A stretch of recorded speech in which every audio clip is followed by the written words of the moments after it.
Yo, what's up guys, it's Prince Charming. Terry gonna be checking the odd ones out, starting conversations. Starting conversations, oh, I can go on for a long time about it. Starting conversations can be so troublesome, because it's not a matter of just starting conversation, it's a matter of keeping it going. Because anybody can get a conversation started. The thing is, will it last longer than 5 minutes? Can you keep it going? And if it does end, can you immediately jump to like a new topic? Can you keep it fresh? Because if you're talking up a female or if you're talking up a girl, you gotta keep the conversations going. You can never let it go dead silent. You can never let it go awkward, because once it goes awkward, that's when they try to bail. They try to find a reason to leave. They try to find a reason to get on their phones. They try to find any reason to not be looking at you. And that's when you start losing them. I'm telling you guys, you gotta know how to treat your women right. And then if you're a girl and you're trying to talk to a guy, you gotta know that we have short attention spans. You gotta keep our minds interested. But yeah, starting conversations are very important, not only for relationships, but also for like business point of view. If you can't start conversations at work, you're not gonna be like a real team member, and you're not going to probably get the job, because most jobs want you to be a team member, because working with people is what makes a company better. But still, at the end of the day, a lot of us have anxiety. A lot of us just get shy when we talk to people, and we just have to get over it some way or another. Don't forget to leave a like on this video. Hit that thumbs up button for me right now. Subscribe and turn your post notifications on so you never miss a video. Got a P.O Box, so make sure you send something my way if you want to get that camera time. Whenever I open up a fan mail video or whatnot, I'll let you know. Lastly, go ahead and comment what is the most awkwardest thing you've ever said. The most awkwardest thing I've ever said was like, I was trying to talk to a girl and I said, so you like my friend, right? And I was trying to get with her. It was just awkward because she knew I liked her, but she didn't know that I liked her friend. She tried to keep it a secret. It just made me, oh my gosh, why did I say that? Enough of me talking though. Let's go ahead and check out the odd one now, starting conversations. Hope you guys enjoy the video. I'm gonna go out on a limb here and say that you, yes, you watching this right now, are an introvert. How do I know this? Because you're watching YouTube videos instead of being outside. Correct. What are you doing on the computer? Go outside, so beautiful! Don't worry, I'm an introvert too. I got an email from an 8-year-old once. He said he liked my videos. It was one of the worst emails I ever got. So I'm just gonna briefly explain what introvert means to all the 8-year-olds watching this. James Clubhouse. Hey kids, are you ready to learn?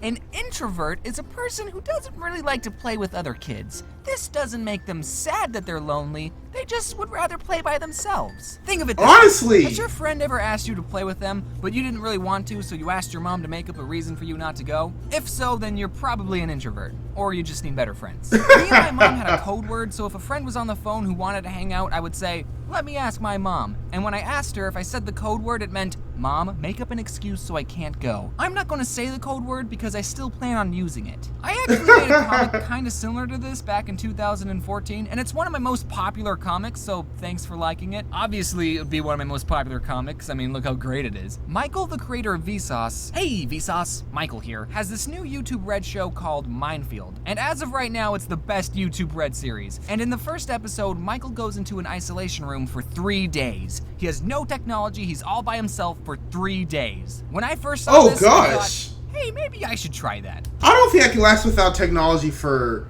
3 hours, let alone 3 days. That is an amazing feat Michael just accomplished. Because we're so reliant on technology and you don't even realize, like, you wake up in the morning and you check your phone, you check your mail, check your Twitter, you check your Snapchat, you check your Instagram, you check everything. So a world without technology, that would just be so hard on our lives because we're so reliant on it right now. Yeah, 3 days of nothing but your own thoughts. I can think of comic ideas, I can You'll write go a crazy. book, and I don't even have to write any of these ideas down because everything I say is being recorded. This could be my next vacation. Also, speaking of YouTube Red, hey Susan, I heard you had a new spot open for a Red series. I have this great idea called YouTuber Swap. It's like Wife Swap, but with YouTubers. Just hit me up if you're interested. Now, don't get the wrong idea that I'm someone who hates people. I don't. It's just, if we're strangers, then I'd rather not talk to you. Unless you're a stranger who's a fan of my videos. Okay, we can talk about me all day. Bringing up a Honestly, point from the I just last don't video, like strangers. don't be afraid to talk to me. You know, every YouTuber is in a weird position with their fans because if you meet me, you already have a pretty good idea of who I am as a person. Exactly. For instance, you know how long I wet the bed, but for me, I have no clue how long you wet the bed. So, what are we talking about? I'm okay with having a conversation with people, okay? It's just that I'm never the one who starts the conversation. But again, this doesn't apply to fans. I like to think that I'm decent with conversation, but I don't really know how good I am at it. With me, with conversations, I think I have the ability to be funny It's just, I don't know when to stop being funny. Yes, there is a such thing as being too goofy. No, girls don't like goofy guys in general. You know, they like bad guys. They like guys that treat them bad. Trust me, the nice guys always finish last. They always finish last. Did fail public speaking, but on occasion, there are times when it's awkward not to talk to a stranger. One time in my college years, I got on an elevator to go to a class and another person got on with me. I live a pretty crazy life, I know. And I did what anyone should do in that situation. I didn't say anything to the other person, but then when we got on our floor, you know how the elevator doors are supposed to open? Well, this time it didn't. The doors didn't open. This is an introvert's worst nightmare, by the way, and it wasn't one of those elevators that you could fit a king-size bed into. This elevator was about the size of a red box. Oh gosh, that's so awkward. Is the door gonna open? Seems like it should open by now. I would freak out. What do you do in that situation? You can't not talk to the person you're now trapped with. So, what class you are have you to talk going to them.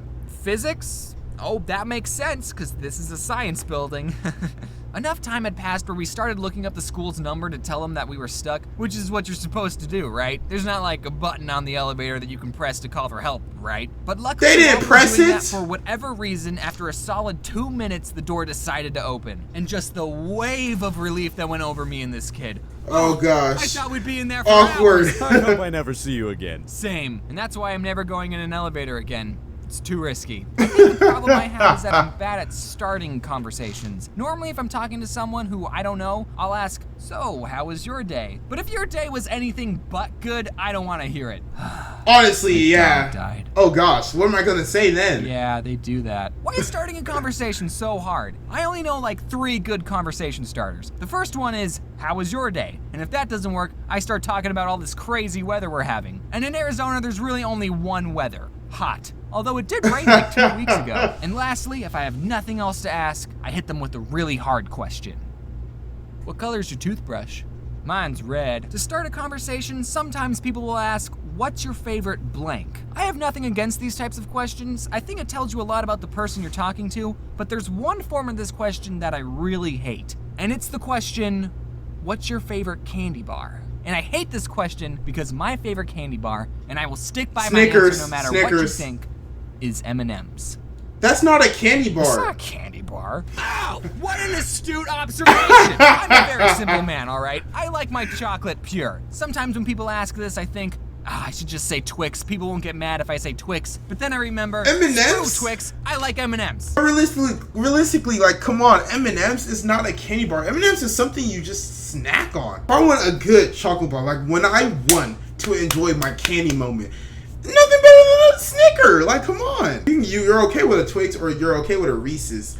You're not okay with an Almond Joy. If you get an Almond Joy, you can't be trusted. Young Metro, he's the people he's trying to tell us we should shoot. James, why don't you just say Hershey's bar? Because Hershey's makes a mess on your hands and they don't come in convenient bite-sized pieces, while M&M's hard outer shell improves their overall texture. Why am I even having this argument? M&M's are, tell me, oh, James, I really like Smarties, but I know they're not a bar, so I don't say my favorite candy bar. First of all, dude, Smarties? Really? That's your favorite candy? And second of all, the person asking the question honestly doesn't care what my answer is. Why are you asking such a specific question? You're excluding so much other candy. Candy bars are exclusively chocolate. What if my favorite candy isn't chocolate? What if it's Smarties? Whoa, did you guys see what I just did there? I was talking about M&M's for like a whole minute. I was having a conversation, all because I was arguing why M&M's are my favorite candy bar. So that's well, there you go. That's how you talk to people. Argue. You disagree with everything they say and then argue about it. So everyone watching, argue about your favorite candy bar down in the comments. I'm not gonna lie though, that's actually true. You want to argue with people to get the most conversation out of them.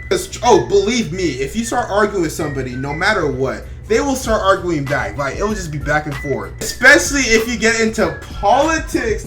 Oh my gosh, if you get into politics on social media, you will not, and I mean you will not see the end of it. You'll have people from across the globe entering your mentions, people you've never even seen, people you never even heard of, just talking mess about you, about your political stance and whatnot. That's why I like to keep my comment section free of politicalness and whatever party, Republican or Democratic you are. But that was it for that video, guys, and I hope you enjoyed it. Don't forget to smash that like button, subscribe, and comment on this video if you want to reply from yours truly, Prince Charming. My name is Prince Ohakam. Stay charming, my friends.